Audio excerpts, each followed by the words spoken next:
our channel. Today Bible verse in Tamil.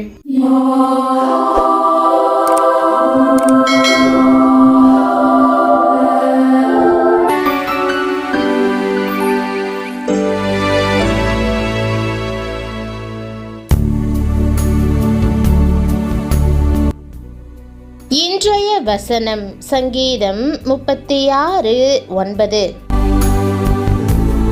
கிறிஸ்துவுக்குள் பிரியமானவர்களே, நம்முடைய ஆண்டவரும் இரட்சகருமான இயேசு கிறிஸ்துவின் வல்லமையுள்ள நாமத்தில் உங்களை வாழ்த்துகிறேன். இயேசுவால் மாத்திரமே உங்கள் இருதயத்தின் தாகத்தை தம் ஜீவ தண்ணீரால் தீர்க்க முடியும். வேதம் ஜீவ ஊற்று உம்மிடத்தில் இருக்கிறது, உம்முடைய வெளிச்சத்திலே வெளிச்சம் காண்கிறோம் என்று கூறுகிறது. தேவனுடைய ஜீவனையும் அதனுடன் வரும் ஆசீர்வாதங்களையும் அனுபவித்த தாவீது இதை கூறியிருக்கிறான். தேவன் தாமே சகல ஆசீர்வாதங்களின் உறைவிடமாக ஜீவனை அருளுகிறவராக இருக்கிறார். அவரால் அன்றி உண்மையான சந்தோஷமோ சமாதானமோ கிடைக்காது. நீங்கள் உங்கள் வாழ்க்கை பயணத்தில் தேவனுடைய வெளிச்சத்தையும் அவருடைய ஜீவனையும் அவருடைய ஆசீர்வாதங்களையும் தொடர்ந்து பெற முயற்சிக்க வேண்டும். ஜீவ தண்ணீருள்ள நதிகள் என்று குறிப்பிட்டு வேதம் தேவனை சகல ஆசீர்வாதங்களின் ஊற்றாக உருவகப்படுத்துகிறது. தண்ணீர் ஜீவனை குறிக்கிறது. தாகமாய் இருக்கிறவன் யார் என்றாலும் தம்மிடம் வந்து ஜீவ தண்ணீர் உள்ள நதிகளிலிருந்து பணமுமின்றி விலையுமின்றி அருந்தும்படி தேவன் அழைக்கிறார். ஓர் ஊற்று என்பது பரிபூரணமாய் தண்ணீர் சுரந்து வரும் இடமாகும். பொதுவாக ஊற்று தண்ணீர் இனிமையானதாக இருக்கும். அவருடைய பரிபூரணத்தினால் நாம் எல்லாரும் கிருபையின் மேல் கிருபை பெற்றோம் என்று வேதம் கூறுகிறபடி தேவன் மூலமாக ஜீவன் பாய்ந்து வருகிறது. யார் தாகமாயிருந்தாலும் அவரிடம் வரலாம். நாம் தாகமாயிருந்தால் தம்மிடம் வரும்படியும் தாம் ஜீவ தண்ணீர் உள்ள நதிகளால் நம் உள்ளத்தை நிரம்பி வழியும் வண்ணம் நிரப்புவதாகவும் வாக்கு கொடுத்து இயேசு அழைக்கிறார். ஜீவ தண்ணீர் என்பது ஜீவிக்கிற தேவனாகிய ஆவியானவரை குறிக்கிறது. நமக்குள் வந்து நம்மை ஆசீர்வதிப்பதாக தேவன் கூறுகிறார். நாம் அவரை ஏற்றுக்கொண்டால் அதன் பின் போராட தேவையில்லை. ஆசீர்வாதங்கள் நமக்குள் இருந்து இயல்பாக பாய்ந்தோடும். இந்த உலகத்தில் நாம் பயமின்றி வாழ முடியும்.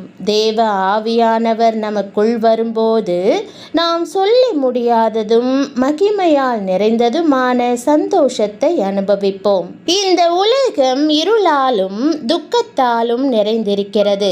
ஆனால் இயேசு தாம் உலகத்தை ஜெயித்துள்ளதாகவும் அதனால் உபத்திரவங்களின் மத்தியிலும் நாம் சந்தோஷமாய் இருக்க முடியும் என்று உறுதியாக கூறுகிறார். நாம் கிறிஸ்துவுக்குள் பிழைத்து அவருக்குள் அசைந்து அவருக்குள் இருக்கும்போது நம்முடைய வாழ்க்கை மறுரூபமாகும். நம்முடைய ஜீவ ஊற்று இனிமையாகும். நாம் எல்லாவற்றிலும் சிறந்து விளங்குவோம். பிரியமானவர்களே, பரிசுத்த ஆவியானவர் வந்து உங்களுக்குள் வாசம் பண்ணும்படி தேவனிடம் கேளுங்கள். நீங்கள் பரிசுத்த ஆவியினால் நிரப்பப்படும் போது தேவனுடைய வெளிச்சத்தை அனுபவிப்பீர்கள். இருளில் அல்ல, வெளிச்சத்தில் உங்களால் நடக்க இயலும். தேவன் நம்மை கிருபையாக அந்தகாரத்திலிருந்து ஒளிக்கு அழைத்திருக்கிறார். நாம் தமது வெளிச்சத்தில் வாழ வேண்டும் என்பதே தேவனுடைய விருப்பமாய் இருக்கிறது. பரலோகத்தில் சூரியன் இல்லை, ஆனால் தேவ மகிமையே எல்லாவற்றையும் பிரகாசிப்பிக்கிறது. பரலோகத்தில் ஜனங்களை தேவனுடைய வெளிச்சம் சூழ்ந்திருக்கிறது. இருளான இந்த உலகத்திலும் நாம் தேவனுடைய வெளிச்சத்தில் வாழ முடியும். ஜீவ ஊற்று இன்று உங்கள் மேல் வரட்டும்.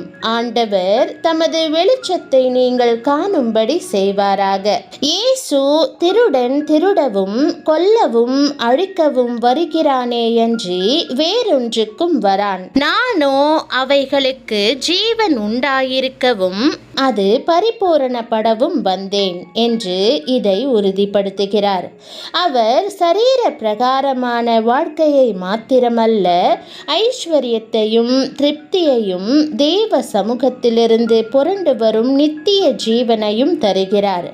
அவர் ஜீவ அப்பமாவார், வழியும் சத்தியமும் ஜீவனுமாவார். நம் ஆத்துமாவில் அவரை வைத்திருக்கும் போது மெய்யான ஜீவனை அனுபவிப்போம்.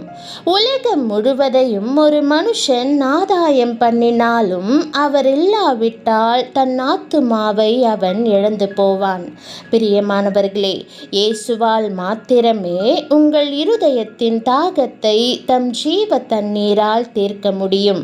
ஆகவேதான் இயேசு, நான் அவனுக்கு கொடுக்கும் தண்ணீர் அவனுக்குள்ளே நித்திய ஜீவகாலமாய் ஊறுகிற நீரூற்றாய் இருக்கும் என்று கூறினார்.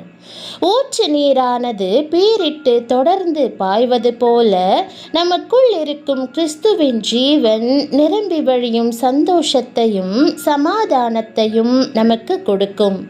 இயேசுவல்லாமல் மக்கள் பாவத்தின் பாரத்தினால் நசுக்கப்படுகிறார்கள்.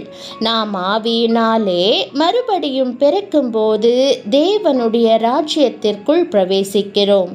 பரிசுத்த ஆவி நம்மை தேவ சமூகத்தால் நிரப்புகிறது. அவரது அன்பினால் நிரம்பி வழியும்படி செய்கிறது. நீங்கள் தகுதியற்றவராக உங்களை உணரலாம், பாவத்தோடு போராடி கொண்டிருக்கலாம்.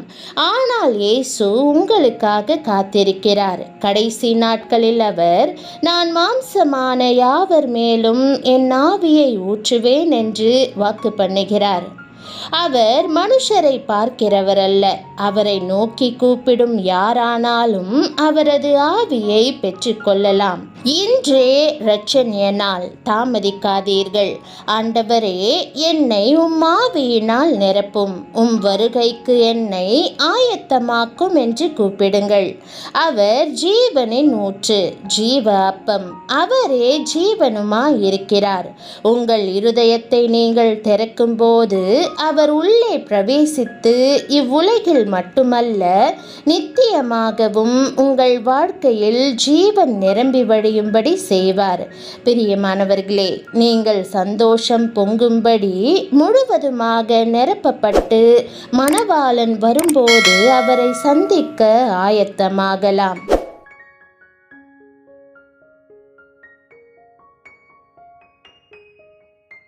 ஜெபம். பரம தகப்பனே, ஜீவ ஊற்றாக இருப்பதால் உம்மை ஸ்தோத்தரிக்கிறேன்.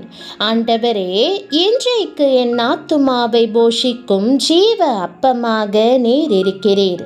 உம்முடைய கரம் என் மீது வந்து நிறைவான வாழ்க்கைக்கு நேராக என்னை வழி நடத்துவதாக.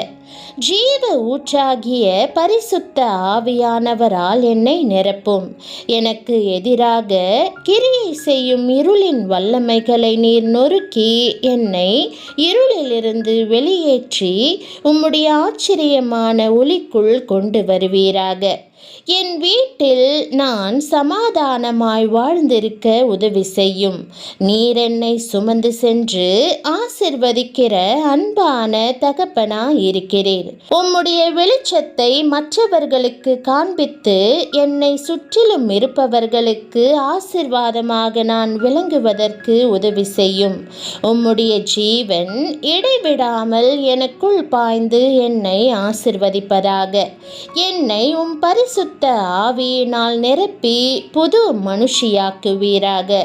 என் பாவங்களை கழுவி சுத்த இருதயத்தை எனக்கு தாரும். நீர் மறுபடியும் வரும்போது ஆயத்தமாக இருக்க எனக்கு உதவி செய்யும். என் வாழ்க்கையிலிருந்து பாவ பாரத்தை அகற்றி போடும். உம் பிரசன்னத்தின் சந்தோஷத்தாலும் சமாதானத்தாலும் நான் நிரம்பி வழியட்டும். என் குடும்பத்தினருக்கும் நண்பர்களுக்கும் உம் ஆவியை தந்து ஆசிர்வதித்தருளும்.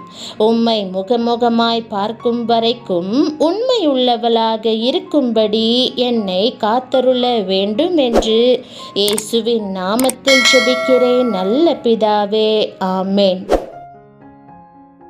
தேவனுடைய நாமம் மகிமைப்படுவதாக. ஆமேன்.